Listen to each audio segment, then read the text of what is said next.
Welcome to the Intellectual Freedom Podcast. Here we analyze politics, culture, technology, and society at large through the lens of critical thinking and open-mindedness, not demagoguery and partisan hyperbole. I am Dr. David Hopkins, humanities professor, your host and guide.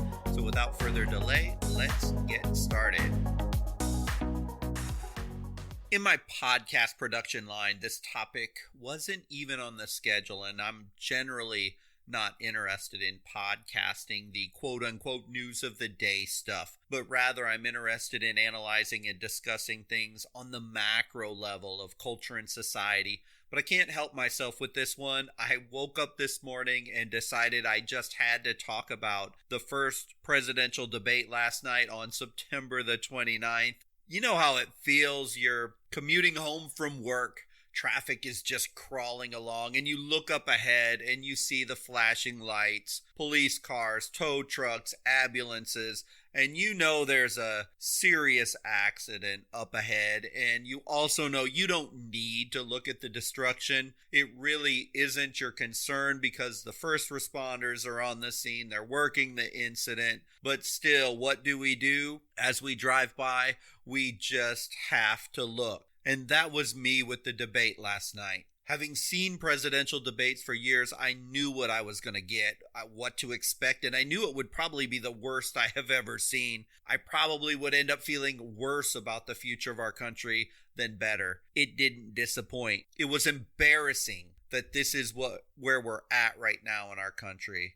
I mean, I didn't expect this to be a refined art of classical rhetoric, that time-honored discipline of informing, of persuading, and motivating through proper etiquette and standards. I mean, my expectations going into the debate last night, they were not that high. I wasn't expecting the rhetorical debate to live up to the standards of Aristotle, with debate being a very serious and a very important aspect of society. In fact, to the Greeks, debate or rhetoric was one of the three ancient pillars of discourse. So although I teach the humanities and I've taught rhetoric, I knew this was Biden and Trump after all, and it is 2020. But still, was it too much to ask for just a little decorum, a little bit about discussing programs and platforms? I should have known better. I should have not even tuned in. I could see it coming, though. I suppose you could see it coming, too. The advertisements were almost like a prize fight as they were leading up to this debate. The only thing missing was the MMA news conference where Trump picks up a chair and throws it at Biden after staring each other down and taunting each other in the pre-fight presser. If, as Aristotle claimed, rhetoric helps shape society, if what we call last night rhetoric, God help us all. If this is what we call debate, and if this is what people actually use to shape their objective opinion on who to vote for, we are in trouble. I think practically and functionally we are so shaped, molded, manipulated by these filter bubbles of media, the social media and search. For the most part, if people are honest, the debate really isn't a debate anymore. We're just tuning in, almost like a football game. We want to see our tribe. We want to see our team win. We want to see them win. It's more sport. It's getting uglier and nastier. The pundits, for what they're worth, beyond filling up their 24 hours of airtime with blathering this, that, or the other, say that actually only about 1 to 3% of the voters at this point are probably undecided, and I would bet that's probably even true. But if this is really true, and if there is a segment of the population which was looking for the true purpose of debate, to gather objective information, carefully weigh arguments, and then draw conclusions, well, I would say I doubt the debate cleared the air much. Thank goodness, though, we still have about 5,000 more commercials to form our opinion. Oh, along with the quote-unquote October surprises. By the way, just off topic a second, does anybody even really buy these breaking news, perfectly timed news drops right before a debate so either one or the other candidate can go ahead and use it as a tiny little option to throw some flame at the other person? I mean, come on, media. Let's just stop with all these October surprise stuff. They're not surprises, and they're not random, and they're not just, oh wow, look what just happened. I think most people now are like, oh yeah, rolling eyes. Oh, here's this one dropped to support Trump. Oh yeah, here's one dropped to support Biden. And then of course, our presidential candidates. How could anybody trying to draw an informed conclusion watch these two candidates biting each other's ankles on silly things? And then, of course, we get the Nostradamus level end of world accusations each hurled at each other, and they don't even blink an eye with the deceit and the dishonesty that they're using. So, enough with this. These were my thoughts pre-debate, and here are my thoughts post-debate. I have no clue who won, but I know who lost this debate: the American people. And we would see yet another dagger into this crazy idea we have in our country of an open, free, honest, intellectual discussion, which would be traded in for an attempt possibly to score that one viral quip, that snarky comment, that one insult, or that snide cheap shot that will eventually make each side of their base applaud loudly. Yeah, we got him there. We got him there on that one. Yeah, the pundits on both sides, they can spin as best they can spin the emotional top. I'm sure the media on the left declared victory for Biden, along with the media on the right doing the same. But who cares what the media thinks? But this was an ugly example. Actually, it's not even an example of debate. So, just for fun, let's look at what a debate is supposed to be and what it's supposed to do, what we're supposed to take from it, and how we actually can and should develop arguments of persuasion and things we should not see in a debate. It might cast some light on your views of your candidates. So debate, a certain number of characteristics. I'm just going to take the basic ones. A debate needs to be informative. A good debate is going to present complete information and fact in a factual setting. Debate is supposed to inform the public what they should know, to educate the people, to help them reach a logical understanding of the facts. Debaters should feed the audience the necessary facts and evidence to properly aid them in learning, grasping, and appreciating the thing being discussed. Debaters should not rely on their own opinion, but on general principles laid down by authorities and experts. So, hey, Trump and Biden, just a little tip: throwing out hyperbole and wild accusations at each other with the response that, that's a lie, that's a lie. That is not presenting information, and it is not debating facts. Oh, and by the way, would each of you just consider for the next debate answering the damn questions as they pose them so we can actually acquire information?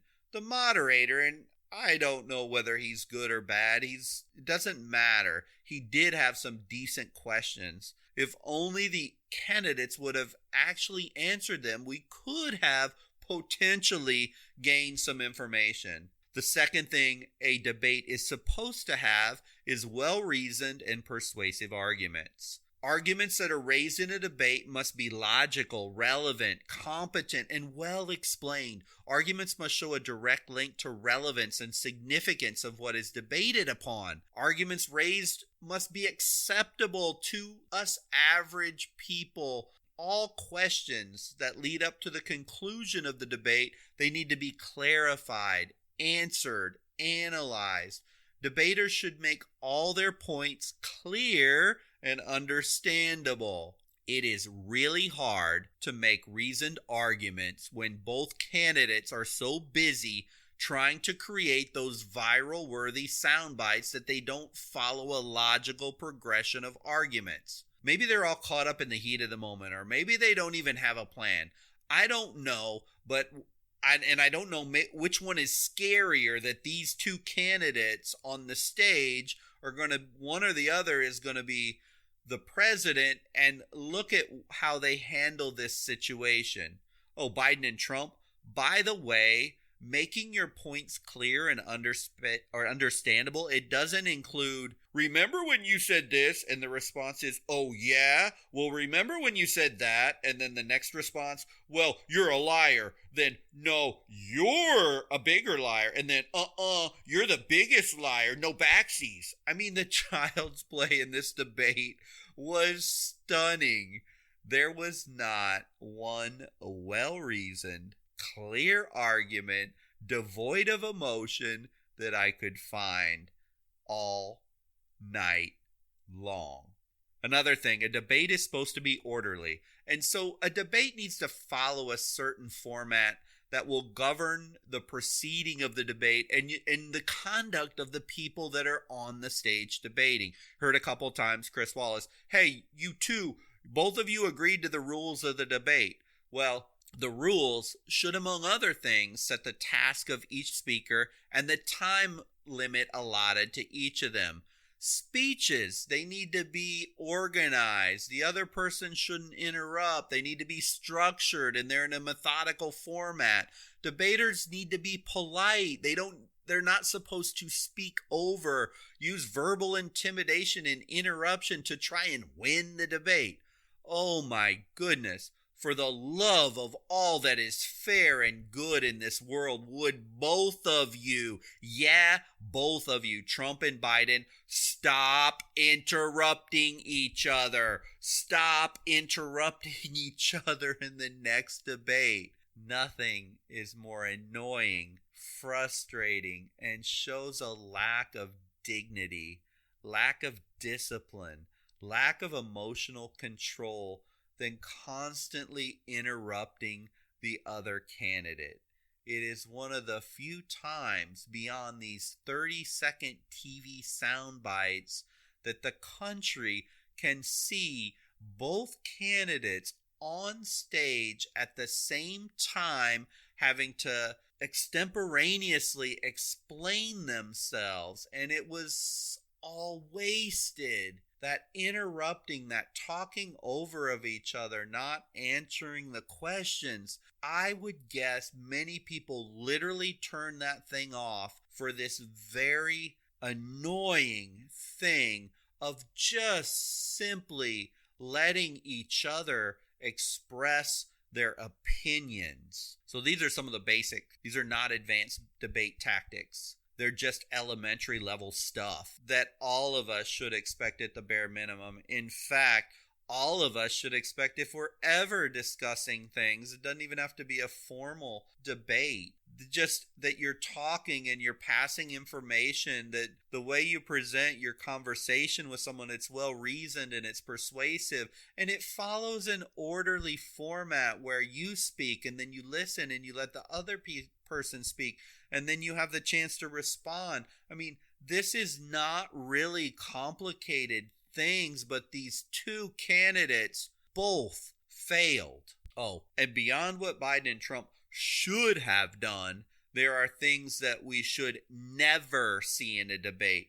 But of course, both candidates did these things to each other all night long. The first one, ad hominem attacks, or in just plain English, personal attacks. When people think of arguments, often their first thought is of shouting matches riddled with personal attacks. Ironically, these personal attacks, they're completely contrary to rational arguments. In logic and rhetoric, a personal attack is ad hominem. As I said, it just means against the man. So instead of advancing good, sound arguments and reasons, these attacks, they replace logical argumentation, and they're completely unrelated to the truth of the matter. I mean, we know this. I mean, we heard it last night. You're not smart. You're a clown. You're a racist. You're weak. You're a socialist. You're an idiot. You're a liar. You always lie. And about 50 other of these just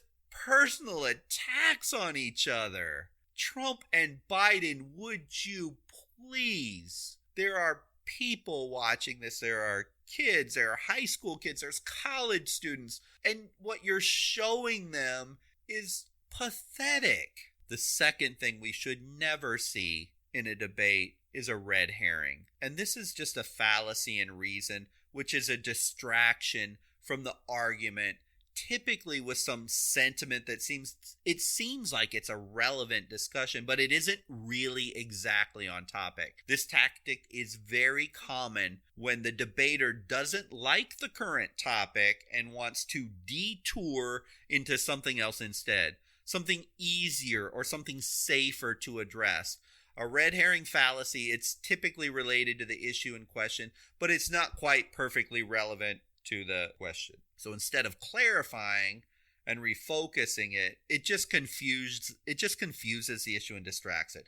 There was an example last night, question to Donald Trump. Basically, and I'm not quoting this exactly, there was a report that came out, Mr. Trump, President Trump, that said you only paid $750 in income taxes. Will you talk about, did you actually just pay $750 in income taxes? Trump's response, I've paid millions in taxes over the years, property, payroll, all kinds of taxes in the millions. And then, of course, he switches to how great his tax reduction plan was for America or some other tangent. It's a complete red herring. Question to Joe Biden. Mr. Biden, there's violence in all our streets.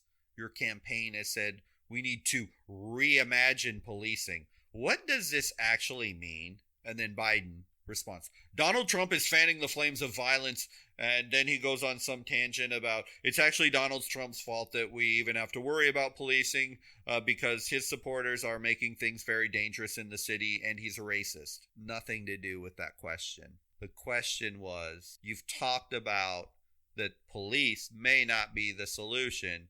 Instead, you need to reimagine policing. So what actually does that mean to reimagine the police? I have no answer to that question, nor do I have an answer to Donald Trump's question on the specific year of that tax report. Nearly every question, every time, this oh so very annoying tactic was present. Another one, slippery slope fallacy. The slippery slope fallacy works when the candidate moves from a seemingly benign premise or starting point and works through a number of small steps to this improbable extreme. It suggests that unlikely or ridiculous outcomes are going to happen when there is just enough, there simply isn't enough evidence that could support such a thing. Trump said this, elect Joe Biden and the radical socialist agenda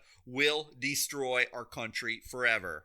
Biden said this, elect Donald Trump due to his divisiveness and division will destroy the very moral fabric of our country forever. There were more slippery slopes on that debate stage than a wet and wild water park. Notice though, and I want you to pay close attention on this fallacy, both of these candidates are incredibly guilty of this. They literally are speaking end time stuff against the other candidate. This is dangerous. It is unhealthy. It is not helpful to talk end times against the other party in this country.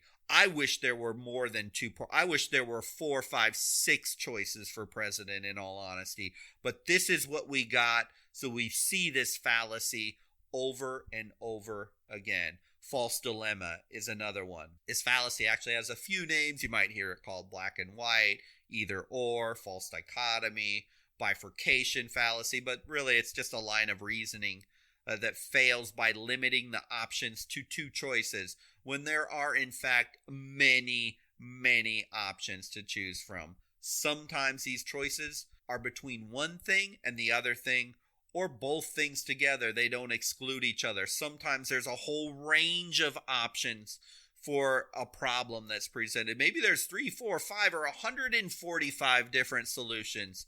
However this happens, and whatever the issue, that false dichotomy or either or fallacy errs by just oversimplifying problems to the most basic range of things. Trump, here's one of his false dilemmas. Elect me and have the greatest economy in the history of the world. or elect Joe Biden and see the economy in shambles. Gee, do I suppose that maybe there might be some other alternatives in between there? Joe Biden, elect me and we're going to save the planet for all future generations. Or you can go ahead and elect Donald Trump and you're going to be drinking brown water and breathing dirty air through an oxygen mask until you drown as the sea overtakes the entire nation. I mean, come on, either one of these. There's a whole set of solutions in between all of these. And it's just I actually find it insulting that these two candidates would find people so dense that they would buy into this either-or fallacy that they both were spewing last night. And then finally, the straw man argument. Oh my goodness, this one defies any level of logic, but the reality is it's much easier to defeat your opponent's argument when it's made of straw, thus the straw man fallacy. And this argument is aptly named because after a harmless, lifeless scarecrow. So in the straw man argument, someone attacks a position the opponent doesn't really hold exactly. Instead of contending with the actual argument, which can be a nuanced argument, he or she attacks the equivalent of a lifeless bundle of straw, and easily, of course, defeats it, which isn't even what the opponent had in mind or is actually their position to begin with. I mean, really, this argument is a cheap and it's an easy way to make one's position look stronger than it actually is. There was so much straw on that debate stage, we could have fed a herd of Iowa cattle from that. But here's one example only. Donald Trump said, Joe Biden doesn't want the streets to be safe. Let me argue why my law and order plan works. Now, Trump claims to be the law and order president, that's fine. But how many of Joe Biden's voters want to live in fear of their life on the streets every day? Is that even logical? Think about it. Would Joe Biden actually argue that he wants the entire nation in chaos on the streets? It doesn't make sense. Joe Biden said this about Donald Trump. Donald Trump only cares about millionaires and billionaires. Let me argue why my economic plan is better for everybody. Now think about that. How many of Donald Trump's supporters are millionaires and billionaires? If that's actually a true statement, Mr. Biden, last election he probably got, I don't know the amounts, 40, 50 million voters. I didn't realize we had 40 to 50 million millionaires and billionaires that would support Donald Trump. So you saying that he's building an economic plan that only benefits millionaires and billionaires is as ridiculous as him telling you that you don't want the streets to be safe and you'd rather have chaos and your voters killed in the street. That's a straw man argument. But enough. You get the point. Why did I do this podcast? For a couple reasons. I want us to see how utterly despicably far we have fallen as a democracy in our debates. And number two, when these fallacies, these false notions, this failure to do the most basic elementary functions of debate, honestly, ethically, we need as a society to be very loud and very vocal against both these candidates to stop it, to act like adults and not petulant children. Okay, I'm glad I got all this off my chest. This was actually incredibly therapeutic for me to get this all out of my mind and into this podcast. Now, how many more of these debates do we have to endure? Or maybe for the next debate, I need to just watch some Seinfeld reruns for the 20th time or so and give up on it. Thank you for listening to the podcast today. I hope you found value in this topic. As annoying as these debates are, it is important that we at least hear and we see these candidates side by side, while also understanding when they fail to truly address, discuss, and debate issues. I hope this podcast gave you some new insights. Remember, I generally publish new episodes on Mondays and Wednesdays, so if you click like or follow, you'll be alerted when new episodes come available. Until the next episode, I hope you have a wonderful week.